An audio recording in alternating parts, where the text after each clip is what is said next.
नमस्कार, आप देख रहे हैं व्हाइट पेपर। मैं हूं आपके साथ आशा सरमाल। चलिए शुरुआत करते हैं व्हाइट पेपर की बड़ी खबर के साथ ही शुरुआत करते चले। 6 जून को प्रधानमंत्री जम्मू कश्मीर के दौरे पर रहेंगे। इस वक्त की बड़ी अपडेट देखिए, प्रधानमंत्री 6 जून को जम्मू कश्मीर का दौरा करेंगे। चिनाब ब्रिज का यहां पर उद्घाटन करेंगे। पीएम मोदी के दौरे को लेकर सुरक्षा के पुख्ता इंतजाम कर दिए गए हैं। एंटी ड्रोन सिस्टम और शॉर्ट शूटर जो हैं वो यहां पर तैनात कर दिए गए हैं। शार्प शूटर तैनात करने की खबर। चिनाब नदी पर बने हुए विश्व के सबसे ऊंचे पुल का यहां उद्घाटन होगा और ये पुल व्यापार पर्यटन को भी बढ़ावा देगा। ये पुल इंजीनियरिंग का चमत्कार है। ये पुल यहाँ एफएल टावर से भी ऊंचा है। कटरा से श्रीनगर की यात्रा अब कम समय में यहाँ पर हो सकेगी। चिनाब ब्रिज पेरिस के मशहूर एफएल टावर से भी 35 मीटर ऊंचा है और दिल्ली की मशहूर जो कि कुतुब मीनार है उससे भी लगभग 287 मीटर ऊंचा है। ये दुनिया का सबसे ऊंचा रेलवे पुल है और चिनाब और अंजी रेल पुल पर आप देखिए किस तरह से प्रधानमंत्री नरेंद्र मोदी एक बड़ी सौगात देंगे। नदी से 359 मीटर की ऊंचाई पर यह पुल स्थित है। दुनिया का सबसे ऊंचा आर्च ब्रिज है। 1315 मीटर लंबा स्टील आर्च ब्रिज है और जिसे भूकंप और हवा की स्थिति का भी सामना करने के लिए डिजाइन किया गया है। और इस पुल का एक प्रमुख काम जम्मू और श्रीनगर के बीच में संपर्क को बढ़ावा देना होगा और पुल पर चलने वाली जो वंदे भारत ट्रेन है उसके जरिए कटरा और श्रीनगर के बीच में यात्रा करने के लिए सिर्फ 3 घंटे यहां लगेंगे, जिससे मौजूदा समय में यात्रा में 2.3 घंटे कम हो जाएगी, यानी कि 2.5 घंटे का सफर जो है वो कम हो जाएगा। वहीं अंजी ब्रिज भारत का पहला केबल स्टेड यहाँ रेल ब्रिज है और जो चुनौतीपूर्ण इलाके में भी देश को सेवा देगा। इस वक्त की बड़ी अपडेट देखिए किस तरह से ये पुल किसी सौगात से कम नहीं है, जहां पर देखिए अब आपका समझना बहुत अहम रहेगा क्योंकि चिनाब और अंजी रेल पुल का किस तरह की विशेषताएं थी ये आपके सामने रखी, लेकिन कनेक्टिविटी परियोजनाएं और अन्य विकास कार्य भी किस तरह से यहां पर होंगे। बताते चले कि प्रधानमंत्री उधमपुर श्रीनगर बारामूला रेल लिंक यानी कि USBRL परियोजना को भी राष्ट्र को समर्पित करेंगे, जिसमें 272 किलोमीटर लंबी USBRL परियोजना जिसका निर्माण लगभग 43,780 करोड़ रुपए की लागत से किया गया है और 36 सुरंगें इसके अंदर होंगी। 119 किलोमीटर तक ये सुरंगें फैली हुई है। 943 पुल इसमें यहाँ शामिल किए गए और ये परियोजना कश्मीर घाटी और देश के बाकी हिस्सों में यहाँ बीच में सभी मौसमों में निर्बाध रेल संपर्क स्थापित करती है। यानी जिस तरह से पहले ये होता था कि जब बारिश का मौसम आता था, बर्फबारी होती थी तो ज्यादातर जो कनेक्शन है वो कट जाता था, लेकिन अब ऐसा नहीं होगा और जिसका उद्देश्य क्षेत्रीय गतिशीलता को बदलना, सामाजिक आर्थिक एकीकरण को बढ़ावा देना है और उसके साथ ही सीमावर्ती क्षेत्रों में अंतिम मील तक यहाँ कनेक्टिविटी को बढ़ावा देने के लिए विभिन्न सड़क परियोजनाओं का भी शिलान्यास करेंगे, उद्घाटन भी करेंगे। और इसके साथ राष्ट्रीय राजमार्ग 701 पर राफियाबाद से कुपवाड़ा तक सड़क चौड़ीकरण परियोजना और NH 444 पर शोपिया बाईपास सड़क के निर्माण की आधारशिला भी रखेंगे, जिसकी लागत 1952 करोड़ रुपए से भी ज्यादा यहां पर होगी। ये किसी सौगात से कम नहीं है। और उसके साथ साथ श्रीनगर में राष्ट्रीय राजमार्ग 1 पर संग्राम जंक्शन और राष्ट्रीय राजमार्ग 44 पर बेमिना जंक्शन पर 2 फ्लाईओवर परियोजनाओं का भी उद्घाटन करेंगे। इन परियोजनाओं से यातायात की भीड़ कम होगी और यात्रियों के लिए यात्रा प्रभाव में सुधार होगा। और साथ ही कटरा से यहाँ कटरा में अगर बात करें तो 350 करोड़ से भी ज्यादा की लागत वाले Shri Mata Vaishno Devi institute of medical excellence की आधारशिला रखेंगे और रियासी जिले का पहला मेडिकल कॉलेज ये होगा जो इस क्षेत्र में स्वास्थ्य सेवा के बुनियादी ढांचे में महत्वपूर्ण योगदान देगा। तो ये तमाम वो चीजें रहेंगी जो प्रधानमंत्री जम्मू कश्मीर की जनता को समर्पित करेंगे और ये किसी सौगात से कम नहीं है। लेकिन फिलहाल आर्च ब्रिज का यहाँ पर उद्घाटन होगा जो जनता को समर्पित किया जाएगा। उधमपुर बारामूला श्रीनगर रेल लिंक परियोजना का यहाँ पर आप देखिए किस तरह से पूरी तरह उद्घाटन कर दिया जाएगा और जनता को समर्पित कर दिया जाएगा। चलिए पैनल की ओर बढ़ जाते हैं। विक्रम मल्होत्रा प्रवक्ता हमारे साथ बीजेपी से जुड़ गए हैं। बहुत बहुत स्वागत विक्रम जी जुड़ने के लिए। उनके साथ ही जगदीप सिंह प्रवक्ता हैं कांग्रेस से, आपका भी बहुत बहुत स्वागत जगदीप जी। अहमद अयाज हमारे साथ ही राजनीतिक विश्लेषक हैं, आपका भी बहुत बहुत स्वागत जुड़ने के लिए। जगदीप जी, कई परियोजनाएं भी होंगी, पुल का भी उद्घाटन होगा, रेल लिंक परियोजना पर्यटन को भी बढ़ावा देगी। आशा जी, आपका आभार। अंततः एक लंबे अरसे के बाद आपके शो में मौका मिला, मैं शुक्रगुजार हूँ। देखिए, सर्वप्रथम मैं बिल्कुल सरकार को बधाई देना चाहूंगा, वो बधाई के पात्र है। अंततः भारतीय रेलवे ने समूचे विश्व के अंदर यहाँ तक पुल की बात है, उसकी ऊंचाई की बात है, और एक तरह से बड़े एक दुर्गम और विकट क्षेत्र को जिस तरीके से उन्होंने रेलवे पटरियों के जरिए नापा है, वो बाकमाल है। लेकिन ये याद रहना चाहिए कि जो नींव में पत्थर लगे हैं वो कभी ना कभी यूपीए सरकार को उसका श्रेय जो है वो कभी कभार ये दे देते हैं। लेकिन ये सच है कि ये शुरुआत जम्मू कश्मीर में रेल लाइन की जो है वो हमारे कार्यकाल में हुई थी। और दूसरी बात, जो मैं समझ पा रहा हूँ आज के इस मौजूदा समय में जिस तरीके की परिस्थितियां आशा जी बनी है, इस अचीवमेंट को उसकी तारीफ करते हुए, उसकी कामयाबी का श्रेय इनको देते हुए कुछ बहुत सारे ऐसे ज्वलंत और सुलगते हुए मुद्दे हैं जिन पर मुझे लगता है कि आज हमें बिल्कुल बात करनी चाहिए और उन पर देखना चाहिए कि कहाँ आज ऐसी स्थितियां क्यों बन गई हैं, कि आखिर हमारी विदेश नीति कहाँ चली गई और कैसे एकाएक जो अभी हाल 2-3 दिनों में घटनाक्रम बदले हैं, G7 में हमें ना बुलाना, पाकिस्तान का यूएन की सिक्योरिटी काउंसिल में अफगानिस्तान जैसे मुद्दे पर उसकी तालिबानी कमेटी के ऊपर उसका चयनित होना, वाइस चेयरमैन बना दिया जाना, अनिल चौहान जो सीडीएस है उनका बयान, और बहुत सारी बातें। तो मैं उम्मीद करता हूँ कि सरकार इसकी तरफ भी ध्यान देगी। विक्रम जी, वो कह रहे हैं कि तारीफ करने के साथ साथ कई ऐसे ज्वलंत मुद्दे भी हैं, और उन्होंने सबसे पहले एक बात कह दी कि पुल का भी जो काम था या फिर मील का पत्थर था वो कांग्रेस के समय में ही रखा गया था, तब से ही शुरुआत हुई थी, तो इसमें कोई क्रेडिट लेने वाली बात नहीं है। धन्यवाद आशा जी, और कांग्रेस के हमारे प्रवक्ता और अहमद लियाज साहब सब दो का भी स्वागत है इस कार्यक्रम में। आपका भी धन्यवाद हम सबको बुलाने के लिए। और आज मुझे लगता है कि आज का जो दिन है और जो आपका आज का जो मौजू भी है, टॉपिक भी है, वो प्राइम मिनिस्टर की विजिट को लेके है। आने वाले दिनों में और जितने जगदीप जी ने जो जो मुद्दे उठाए हैं उस पर हम एक एक करके विचार चर्चा भी कर सकते हैं और उस पर एक एक एपिसोड भी आप कर सकते हैं।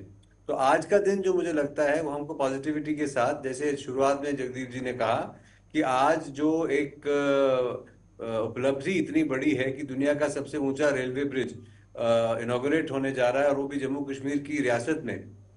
और इस ब्रिज की जो इम्पोर्टेंस है, इस पुल की जो इम्पोर्टेंस है, वो घाटी को हिंदुस्तान के साथ जोड़ना, ये एक बहुत बड़े सफलता भारत की, हिंदुस्तान की है। ये किसी पार्टी विशेष की नहीं है, ये देश की सफलता है। क्योंकि जो एक फेयर वेदर कनेक्टिविटी है, हम जानते हैं जम्मू कश्मीर एक पहाड़ी इलाका है, और यहाँ पे जब मौसम खराब होता है तो कभी एयर कनेक्टिविटी भी हैम्पर हो जाती है, रोड कनेक्टिविटी भी गाये बगाए। हालांकि रोड का काम चल रहा है, हाईवे पे काम चल रहा है, पर कट जाती थी। पर एक आपको फेयर वेदर कनेक्टिविटी जो है, जो 12 महीने मौसम खराब हो या सही हो, देश के साथ जम्मू कश्मीर को जोड़ के रखेगा। हमारी जो फौज है, हमारी सेना है, उनकी सप्लाई, उनकी जो रिक्वायरमेंट है और सेना का आना जाना इस माध्यम से हो सकता है। और ये बहुत इंपॉर्टेंट है हिंदुस्तान के लिए, और आने वाले जो चैलेंजेस हैं जो हम फेस कर रहे हैं उसके लिए ये बहुत इंपॉर्टेंस रखता है।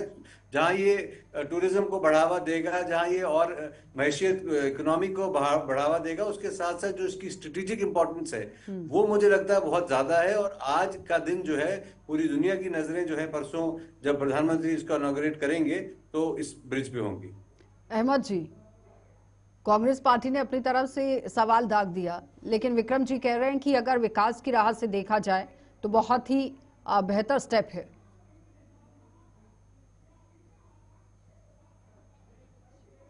डेवलपमेंट के लिहाज से घाटी को मुल्क के बाकी हिस्सों के साथ कनेक्ट करना ये एक दीन ख्वाब रहा है, और ये बहुत ही स्ट्रेटेजिक है कम्युनिकेशन के लिहाज से।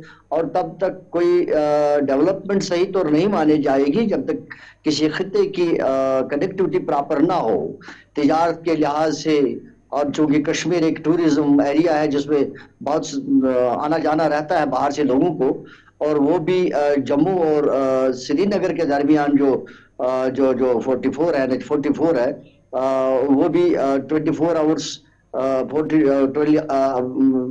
24x7 चलने के काबिल नहीं रहती है कभी कभी। और यहाँ का जो प्रोडक्शन है वो सफर हो जाता है, यहाँ का जो ट्रैवल हो जाता है वो सफर हो जाता है। तो उस लिहाज से ये एक बहुत बड़ी उपलब्धि है, बहुत बड़ी डेवलपमेंट है। और उसके साथ साथ ये ट्रेन लेकर एक खुसूसी खसियत जम्मू कश्मीर की ये रहेगी कि ये सबसे बड़े ऊंचे ब्रिज से क्रॉस करेगी। तो ये एक बड़ा, मुझे लगता है कि वर्ल्ड नक्शे में आ सकती है, वर्ल्ड न्यूज बन सकती है, वर्ल्ड मामला बन सकता है डेवलपमेंट के लिहाज से, उस लिहाज से कि इतनी अच्छी डेवलपमेंट हो चुकी है वो कह रहे हैं, और कह रहे हैं कि ये न्यूज बन सकती है। तो ऑलरेडी न्यूज बन चुकी है अहमद जी, ऑलरेडी न्यूज बन चुकी, ये तो रिकॉर्ड कायम हो चुका। नहीं, मेरा मतलब है हिस्ट्री बन सकती, नहीं न्यूज नहीं, मैं कह रहा हूँ हिस्ट्री बन सकती है। ये एक हिस्टोरिकल एक बन जाएगी एक बात कि भाई इतना बड़ा ब्रिज और वर्ल्ड में, और दूसरा चूंकि एयर ट्रैवल ब्रेक के लिए आप ही के पास आऊंगी सीधा। जिस तरह से पहला मेडिकल कॉलेज जिला रियासी को भी मिलेगा और 350 करोड़ रुपए से भी ज्यादा का खर्च होगा, क्योंकि Shri Mata Vaishno Devi institute of medical excellence का शिलान्यास भी उस दिन किया जाएगा। आशा जी, निश्चित तौर पर मैंने पहले भी कहा और मैं फिर से सम्मान, विक्रम जी बैठे हैं और बड़े प्रबुद्ध किस्म के व्यक्ति हैं, लेकिन क्या करूं, वो समस्याएं इतनी हैं जिन पर बात होनी चाहिए। अब एक मिनट के लिए हम बाकी सारी बातें एक तरफ रख देते हैं, इंडियन रेलवे की बात कर लेते हैं। मैंने पहले बताया कि जो मंदिर, गिरजाघर या किसी गुरुद्वारे के जो शिलालेख है ना, जो दूर से चमकते हुए दिखाई देते हैं, कहीं ना कहीं उनकी बुनियाद में वो पत्थर जो दूर कहीं गहरे अंधेरे में दफन होते हैं वो जिम्मेदार होते हैं, भले ही मोदी सरकार उसको ना माने। लेकिन इसके साथ जो बातें मैं आपसे करना चाहता हूं वो बड़ी हैरत अंगेज है और मैं चाहूंगा विक्रम जी इसका जवाब दें। सबसे पहली बात, मोदी सरकार ने हाथ खड़े कर दिए इंडियन रेलवे के मामले में। तमाम बड़े कैटरिंग के ठेके अभी रिसेंटली बता रहा हूं जो इन्होंने विदेशी कंपनियों को दे दिए, जिसमें सीमेंस लिमिटेड, सिवॉक, रैंको है जिसको 24.2 मिलियन का दिया। इसी तरीके से वेबटेक कॉर्पोरेशन है लोकोमोटिव एक्सपोर्ट की, और इस तरीके की बहुत सारी कंपनियां। उसके बाद थोड़ा सा और आगे चलते हैं, ये वो सवाल है जिनके जवाब मैं इनसे चाहूंगा। विगत कुछ वर्षों में भारतीय रेलवे कितनी सुरक्षित रही है, हमें उस पर भी बात करनी होगी जब इंडियन रेलवे की बात चलेगी। Asha ji, it's not a criticism for the sake of criticism, लेकिन 5 सालों में 900 से ज्यादा बेशकीमती जानें हमने गंवाई हैं। विक्रम जी जवाब दीजिए। वो कह रहे हैं कि सिर्फ रेल चलाने से कुछ नहीं होगा, रेलवे के अंदर बैठने वाले जो यात्री हैं उनकी सेफ्टी को लेकर भी ध्यान होना चाहिए, और केटरिंग के लिए जो टेंडरिंग प्रक्रिया है उस पर भी बता दूं, अगर आप ठीक समझे तो फिगर्स भी बता दूं जो मुझे लगता है इनको जवाब देने में आसानी होगी। विगत 3 सालों में 345, और अगर हम इसे पूरे मोदी टेन्योर में ले लें तो आपको हैरत होगी, ये आंकड़ा 2000 के पार है। कई बड़े मेजर एक्सीडेंट्स उसमें शामिल है जिनकी जांच अभी तक पूरी नहीं हुई। तो ये वो मुद्दे हैं। ठीक है जगदीप जी, बात होनी। विक्रम जी जवाब दीजिए।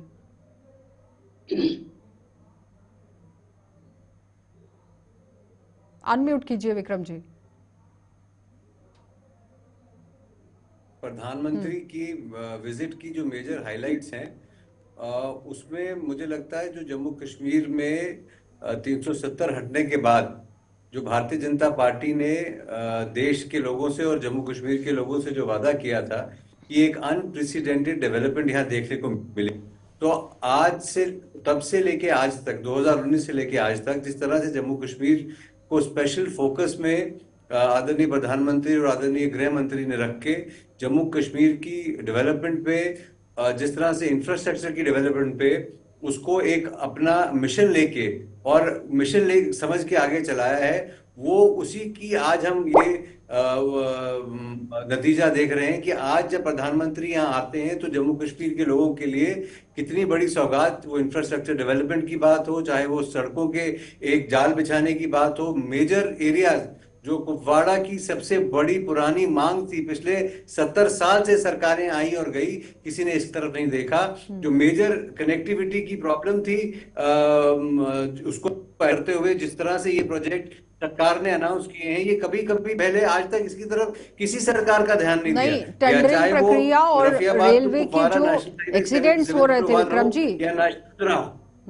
जी एक्सीडेंट्स जो रेलवे के हुए और टेंडरिंग प्रक्रिया को लेकर वो सवाल उठा रहे। जो अभी आज आशा जी आपने खुद टॉपिक जो चूज किया, अगर आप मुझे बता दी कि रेलवे के एक्सीडेंट्स को लेके आज की डिस्कशन है तो मैं भी आंकड़े इकट्ठे कर लेता, पर आज आप, मेरा सवाल नहीं है ना, मैंने तो जिस पर डिबेट रखी है वो तो आपने रखा। ऑपोजिशन जिस तरह से पैनलिस्ट से भी बात करें कि हम चेंज इसको ना करें। अगर आपका इस बारे में कि कोई दो राय है कि जब जगदीप से जी, 370 हटा है, जगदीप जी जवाब डेवलपमेंट दीजिएगा। बात नहीं हुई।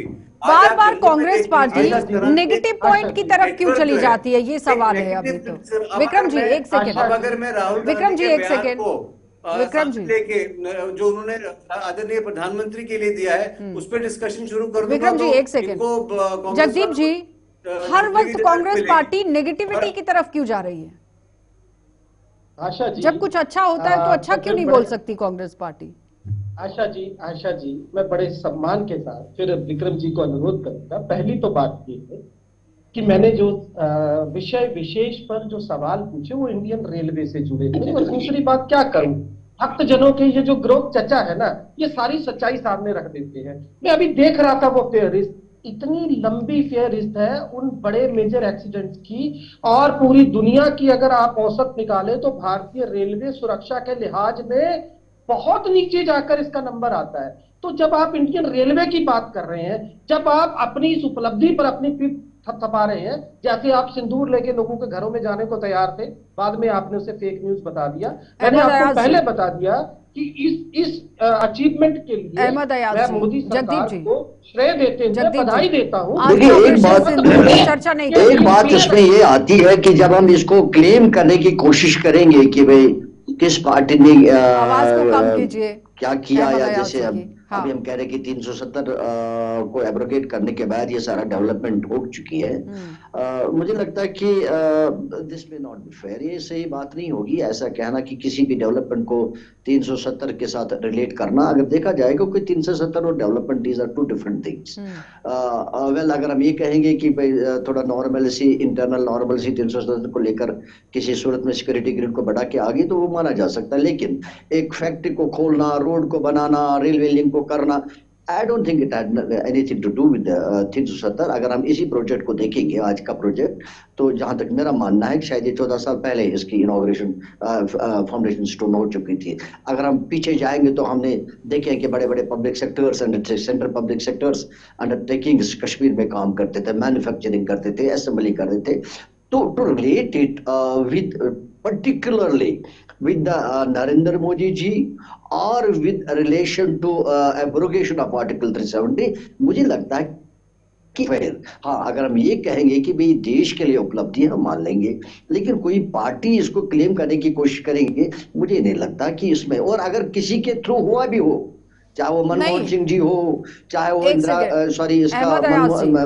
जी, नरेंद्र नहीं, ये तो नियति है ना, ये तो होता आया है। जो मौके पर कुर्सी पर है वो क्रेडिट ले गया है। देयर इज नथिंग जो अपने अहमद अयाज जी, देयर इज नथिंग जो अपने जेब से कुछ खर्च करता है। नहीं, जो भी खर्च करता है, अहमद अयाज जी, ये मेरी आवाज जा रही है क्या? मेरी आवाज आ रही है अहमद अयाज जी? एक सेकंड आपका इंटरप्शन होता है, एक सेकंड विक्रम जी, एक सेकंड अहमद अयाज जी, सवाल यहाँ पर ये होता है कि जिस पार्टी के टाइम पे जो उपलब्धि होती है वो उसका क्रेडिट होता है, इसमें कोई दो राय नहीं है। अगर कांग्रेस के टाइम पर कोई काम हुआ है तो क्रेडिट उसका है, आज अगर भाजपा या एनडीए के टाइम पर हो रहा है तो क्रेडिट उसका है, तो इसमें परेशानी वाली कौन सी बात है? विक्रम जी, अब आप भी दे दीजिएगा जवाब प्लीज। 1971 में क्या हुआ, वो क्रेडिट किसने लिया, वो भी आप बहुत बेहतर तरीके से जानते हैं। जम्मू कश्मीर कटरा माता वैष्णो देवी का जो हाईवे एनवीसेज हुआ वो इसी सरकार ने किया।